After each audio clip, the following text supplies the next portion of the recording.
Anong masasabi mo sa Seaman?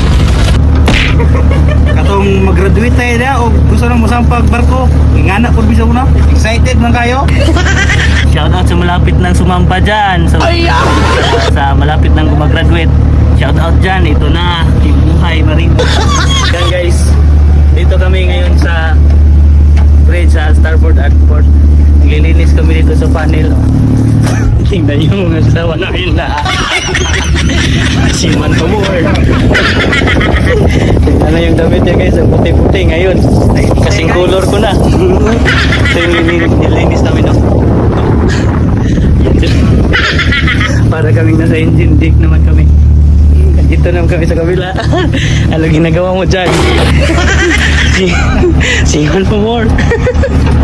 Ito nalinis kami sa port side. So yan, dito lagay namin ang cellphone namin dito. Hahanap kami ng paraan. Kasi di namin maabot pa ang pangarap namin. Kaya ito yung nalagay namin.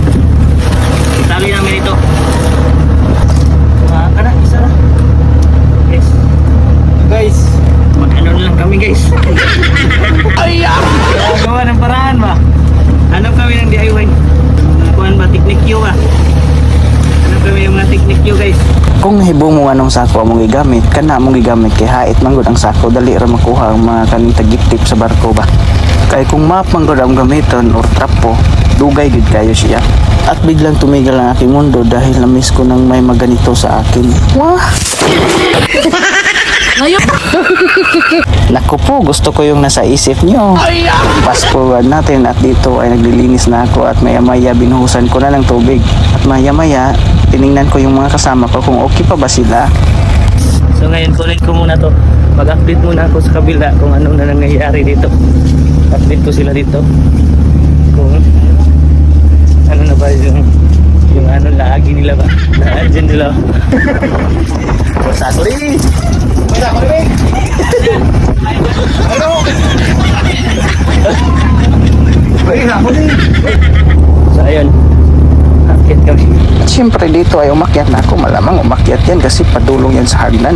Malamang yan, no? Diba? Umakyat na ako at nagka-cellphone pa din. Kasi vlog na ito eh. Lagay mo dyan yung cellphone mo para makita tayo. At what's up guys? Oh yeah. Dito ay naabot na ako at syempre kinuha ko na yung cellphone ko kasi mag-video ako dito sa view. Kasi maganda kasing view dito. Makawala sa stress at kakapoy namin dito ba? O diba? Ang ganda-ganda. Pero andito pa rin kami. Naglilinis mga kasama ng mga kabaro ko. Maya-maya later ay napahawa na ako dyan kasi tapos na ako nakabidyo eh. Tapos na ako naging mabait sa camera eh. Kaya dito naman ako, nagpapahinga naman ako. Tamang chilang habang nakatingin sa view. Diba? Ang galing-galing ko. Sila nakalinis doon. Ako nakaupo lang kasi tapos na eh. Tapos na ako sa sini-vlog ko eh. At napasabi na lang ako ng Seaman Pamor. Yung ganda ng view dito. Ganda ng view, di ba? Maganda pag may happy. For more video guys, just comment the comment section below.